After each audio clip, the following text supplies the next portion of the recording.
Python games जो पहली बार हमारी कंट्री में और पंचकुला से होने जा रहे हैं, इसके लिए मैं विजेंद्र सर को बधाई देना चाहूँगी।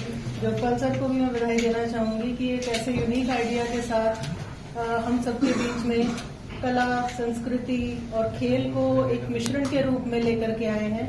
तो मैं इन सबका मैं आभार व्यक्त करती हूँ और साथ ही साथ ये प्रयास जो है हरियाणा में आयोजित किया जा रहा है, इसके लिए मैं आप सबके सहयोग के लिए आप सबसे आग्रह करूंगी। आशा करती हूँ कि ये जो पहला प्रयास है ये आगे भी और देशों से होते हुए 92 देशों से होते हुए जो आज हमारे देश में होने जा रहा है, इसमें हम सफलता प्राप्त करें। मेरा नाम विजेंद्र गोयल है। मैं इस गेम का फाउंडर हूँ पूरे विश्व में। Pythian games is a fusion of art, culture and traditional games. अगर आप पुराने ग्रीक इतिहास में जाएं तो इनको 4 पैन हेलेनिक गेम्स में से एक इम्पोर्टेंट गेम में माना जाता है। ओलंपिक पॉपुलैरिटी पे नंबर 1 पे थे, पीथियन गेम्स नंबर 2 पे थे। ओलंपिक, अगर आप ग्रीक इतिहास में जाएं तो ओलंपिक पीथियन गेम से ही निकला है। और आप कह सकते हो कि पीथियन गेम जो है वो ओलंपिक की माँ भी है और बाप भी है। तो क्या रीजन रहा कि इसको बंद कर दिया गया था? मैडम, उसके पॉलिटिकल रीजन हो सकते हैं और वहाँ पे 394 में ये सब पॉलिटिकल रीजन्स थे जिनकी वजह से इनको बंद कर दिया गया था। पाइथन गेम मैडम, आप समझ सकती हैं कि पाइथन गेम और ओलंपिक गेम्स ये ग्रीक इतिहास में एक साथ होते थे, लेकिन ओलंपिक के खेल से स्पोर्ट्स के लिए थे और पीथियन गेम्स आर्ट, कल्चर और स्पोर्ट्स का फ्यूजन था। इन सब खेलों को 394 ईस्वी में बंद कर दिया गया था। तो आज का जो ओलंपिक है वो 1894 में दोबारा शुरू हुआ और पीथियन गेम्स को 2022 में भारत से हम लोगों ने पूरे विश्व लेवल पे शुरू किया है, रिवाइव किया है और हमने इसको एक ग्लोबल लेवल पे आर्ट, कल्चर और ट्रेडिशनल गेम्स के प्लेटफॉर्म के तौर पे पूरे विश्व को देने का एक प्रयास कर रहे हैं। पीथियन गेम्स जो पैन हेलेनिक गेम्स का एक हिस्सा था ग्रीस में अंदर, ओलंपिक भी उसका एक हिस्सा था।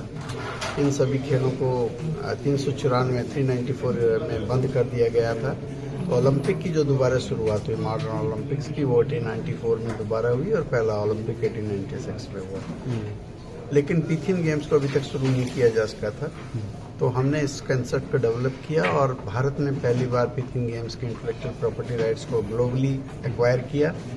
और ये जो पंचकुला में 12 से 15 दिसंबर के बीच में जो 4 दिन का एक कल्चरल प्रोग्राम, कल्चरल गेम्स जिनका हमने नाम दिया है, इसको हम आयोजित करने जा रहे हैं। तो ये पूरे विश्व के लिए एक मार्गदर्शक के तौर पे एक डायरेक्शन सेट करेगा कि विश्व में आगे कल्चरल गेम्स कैसे खेले जाएंगे।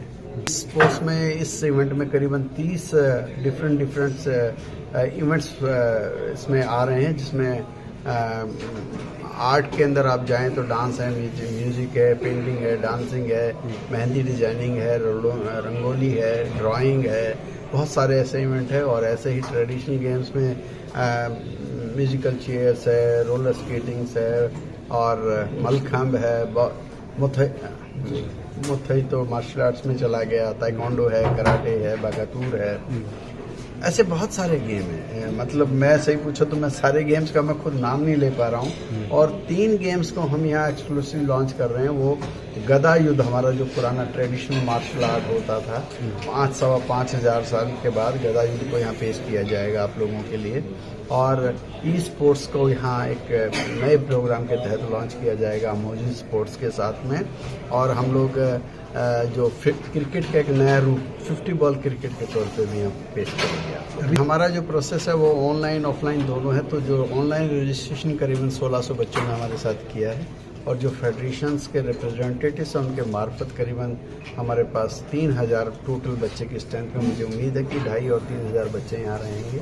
एक लास्ट डे पे हम लोग पेंटिंग कंपटीशन लोकल पब्लिक पर जिसला के गवर्नमेंट स्कूल्स हर आदमी के लिए खोलना चाहते हैं।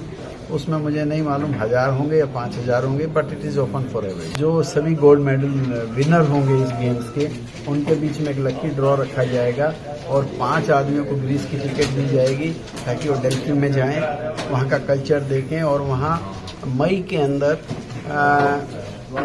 डेल्फिक फेस्टिवल्स का रिवाइवल हुआ था 1928 में, तो 98 साल उसके हो रहे हैं, तो वहाँ एक बहुत बड़ा फंक्शन आयोजित हो रहा है। तो मैं चाहूँगा कि इंडिया से 5 बच्चे जाएं और वहाँ अपनी परफॉर्मेंस दें। ਇਹ ਪੰਚਕੂਲਾ 'ਚ ਹੋ ਰਹੀ ਹੈ ਜੀ, ਤੇ ਹਰਿਆਣਾ ਪੰਜਾਬ ਦੇ ਕਲਚਰ ਨਾਲ ਜੁੜਿਆ ਕੁਝ ਦੇਖਣ ਨੂੰ ਮਿਲਦਾ। गतका देखिए ना साहब, गतका करीबन 250-300 बच्चे आप ये देखेंगे, फोक डांसेज हैं, मतलब बहुत इंटरटेनमेंट मिलेगा आपको। ਤੇ ਮੇਰੀ ਟੈਗਲਾਈਨ ਹੈਗੀ unifying nations through arts and culture, ਤੇ ਉਹ ਨੇਸ਼ਨਸ ਜਿਹੜੇ ਹੋਰ ਵੀ ਜਿਹੜੇ ਨੇਸ਼ਨਸ ਹੈ ਉਹ सर ये नेशनल गेम्स है, हमारे इंटरनेशनल प्रेसिडेंट ग्रीस से आ रहे हैं 11 तारीख को।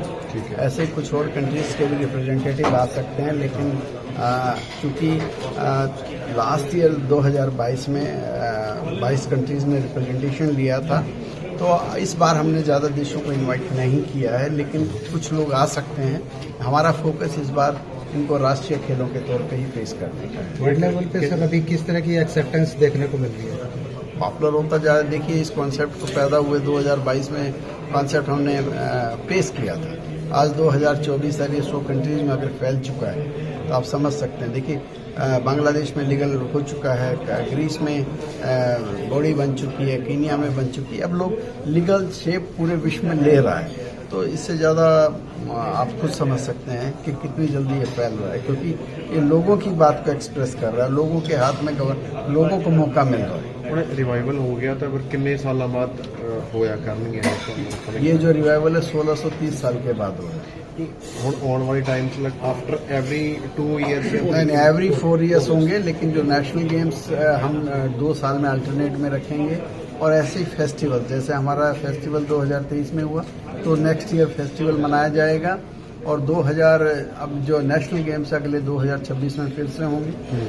जहाँ तक इंटरनेशनल लेवल पे है, हम 2025 में पारा पिथियन गेम्स फिजिकली चैलेंज लोगों के लिए इवेंट इंटरनेशनल लेवल पे रखेंगे। 2026 में हमने ऑलरेडी प्लान किया हुआ है कि इंटरनेशनल लेवल पे यूथ गेम्स को होल्ड किया जाएगा। और 2027 में पहला ओलंपिक, आप पिथियन गेम्स का कह सकते हो, पहला पिथियन गेम्स जो ओलंपिक की तरह ऑर्गेनाइज होगा, वो एथेंस और ग्रीस में हम लोग करेंगे।